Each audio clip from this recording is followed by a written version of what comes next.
Hi, I'm Karen MacNeil, and this is WineSpeed.com's People to Know, insider interviews with the most fascinating and important people in the wine business. And today I'm here in the Willamette Valley with David Adelsheim, founder of Adelsheim Vineyards, but really it's hard to imagine a more pivotal person in not just the Willamette Valley, but in the entire Oregon wine industry, one of the great pioneers. David, thank you. I read that you studied German, and in fact studied German both in Germany as well as in Portland, and then worked in the Army. This wasn't exactly the lead up to a wine career, Boy, if there's anybody in the wine business that, particularly from my generation, that was directly going there, that's true. That would be a real exemption. I mean,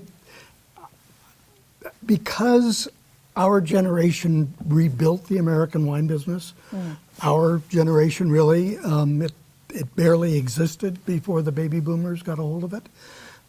So many of the people were doing other things first, or had a vision, or their parents' vision, or whatever it was, that was how they were going to spend their life, and wine sucked them in somehow.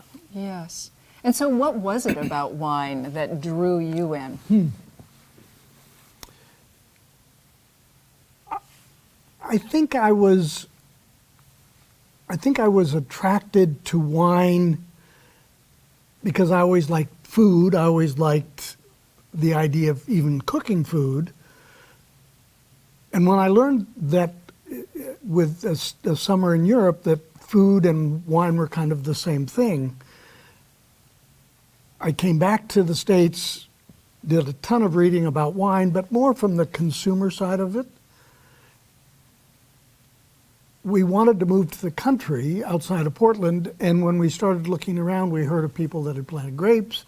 We figured out ways to meet them, and suddenly were entranced by the idea that you could actually get into the wine business somehow. And I think it wasn't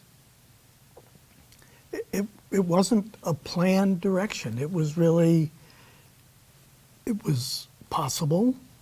And we could step into it, and it was exciting. And I don't know that is typical of anybody, but it's certainly how we ended up planting grapes, and making wine, and being part of this industry. I know that, as a journalist, I've often asked you questions. You, for example, helped explain the history of the Willamette Valley wine industry to me, and when I think of you, I think of someone who is cerebral, who is very academic and very thoughtful and well researched. But wine is really physical, right? So here you are, a young man, and you're just going to take this piece of ground and start planting? What was that like? Well, it was sort of anti-academic, wasn't it? Yeah. I mean, in a certain sense, it was the back to the land movement incarnate, if you will. It was doing something very real, not just studying or reading about it, but getting your hands dirty, getting your thoughts dirty. I mean, everything about it was to basically jump in as deep as you could get. It, in some respects, didn't last very long. I eventually realized it's hard work. Yeah. And we hired people to help in the vineyard, and I was the original winemaker, and it was really lonely being in a winery by yourself on the weekends. And so I hired people to help there too. And I'm not a solo artist, quote unquote. I'm much more of a people connector. And but obviously I only learned that after being in the business for probably 10 years or so. Yeah. Now, I think there's no question now, of course, that the Willamette is a source of truly inspired, great Pinot Noir and Chardonnay. But as you look back on that, Does it strike you that that evolution happened really quickly? Because 30 years ago, there was almost no wine book in the world had any section on Oregon at all. Right. Never mind great wine Right. in Oregon. I think when we were in the middle of it, we didn't see the evolution. And in the beginning, everybody wanted to make great wine. And if you're going to make great wine, you have to plant the grapes that will give you great wine. And in Northern Europe, where the climate was more like what we were, there were really only 3 great grapes, Riesling, Chardonnay, and Pinot. So everybody planted all 3 of those grapes. Riesling had the problem that it always has in America. Nobody understood it properly, and it slowly died, and today it's just right around 1% of what's planted. Chardonnay had a very different problem in that there was already a state to the south of us that made Chardonnay and had a reputation for it. And by extension, it became the definition of what New World Chardonnay would be, and we couldn't make that kind of wine. And so Chardonnay went from probably 28 or 29% of what was planted down to, at its lowest ebb, barely 5% of what was planted. It's now up to 8 and growing actually quite rapidly. Pinot, in the beginning, a number of the first people coming here, Lett, Coury, Erath, all wanted this to be the land for Pinot, thinking that California would not work. And so there was a lot of focus on that. But of course, nobody could sell it. Nobody had ever heard of this grape variety, and much less Oregon, Willamette Valley. And so it went slowly from probably 34, 35% to being now almost 70%. But there were some years in there where Bill Blosser said he had 3 years worth of inventory and he had no idea how he was going to sell this Pinot Noir that nobody had ever heard of. But in the if you look at the number of acres and the number of wineries on a graph, it's a pretty slow curve until you get to the 1990s, and then it starts going very fast and even faster in this century. But note that it changed before, 15 years before Sideways. Right. And so Sideways was the icing on the cake. Enough people were getting into Pinot and understanding the Willamette Valley that in the early 90s, by then we had DDO and we had Beaufrère and we had a lot of people saying, yes, this is real. It's not just a bunch of crazy hippies doing stuff out in the field. Yeah.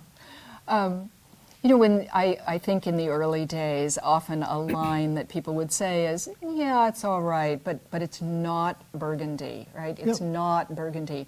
Now I notice that the references to Burgundy, either it's not Burgundy or it's actually like Burgundy or it's America's Burgundy, those references have started to go away. Yep. There aren't so many references to Burgundy anymore. Why do you think that is? Well, I think once upon a time, nobody had any idea what Oregon wine would be. And so saying to them, we make Oregon wine, was like saying, we make wine, but we have no idea what it is. But I think your observation is correct, and it's a recognition that people now know what Oregon wine is, or Willamette Valley at least, and what the Pinots are like. And there is a certain style that in people's minds they have that Willamette Valley Pinot represents. And so they can, whether they use Willamette Valley or Oregon, they can kind of reference that and be kind of clear what that means. Now, outside the U.S., not so much. We're still back in the 1980s in a certain sense, and we try not to make the mistake of saying we are like Burgundy or we are trying to be like Burgundy. I don't think any of that is true.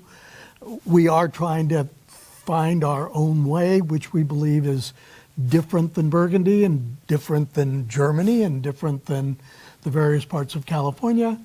And in fact, the directions that we have in the North Willamette Valley are actually not just a direction. It's a number of different directions. Some of it is stylistic, but much of it is what the geography forces on us. Yeah.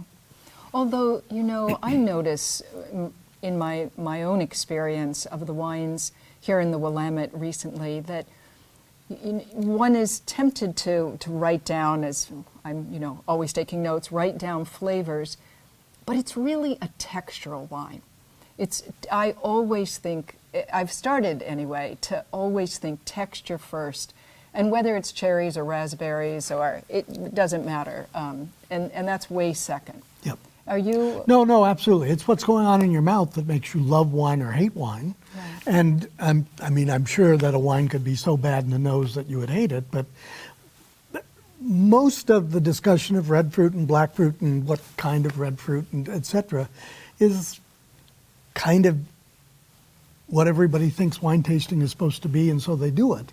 But there are very few things you can say about the nose of a wine that are really very communicative.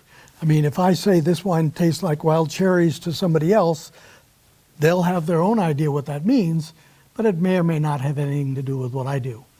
But the 4 or 5 things that go on in your mouth, that's where people's decisions are happening. Yeah. This wine is textural, to use your word. Is it smooth textural? Is it rough textural? Is it acidity? Is it give the impression of sweetness because everything is so balanced that that's all that exists? But we don't have a way of rating that or communicating it other than doing our best to talk about it. And it's the ultimate conundrum for communicating about wine. The stuff that's easy is the free association with what the wine smells like. Right. The stuff that's hard is what people actually care about. Is what matters, right? Yeah. Now, you, in a sense, your whole career came to rise, came up in America at the same time of the rise of sort of the great American critics. Do you think your winemaking at Adelsheim was ever influenced by critics? I guess to a certain extent. The critic that matters, Mr. Parker, was known for loving bigger, riper styles. And I think the Willamette Valley, starting in probably the 90s, was forced to confront that style. And with the help of global warming and clones and sites and rootstocks, eventually we could make bigger, riper styles of Pinot. And a number of us did that. I think there was a period even where our wines were perhaps slightly riper. Because we had higher elevation sites, it wasn't as easy for us as it would have been for somebody lower down. But I think in the last, I've used 7 years as a number, but I don't have any idea if it's 7 or 8 or 10 years, where we're really starting to say, our wines are too ripe. They should not be this ripe. We are compromising their longevity. We are compromising the difference between sites, taking advantage of global warming and how it allows us to get these very ripe flavors in the wines. But all the things that we used to have in the 60s and 70s and even the 80s, before global warming was such an important part of our climate, we're losing some of that nuance. And we can, through a combination of things, obviously moving higher, moving around to the north, whatever, but also picking earlier, we can help mitigate some of that. Yeah, yeah. Now, you've had really considerable success over the course of your career thus far. I know it's not over yet. But what character trait do you think you possess that has led to that success? Or at least one of them?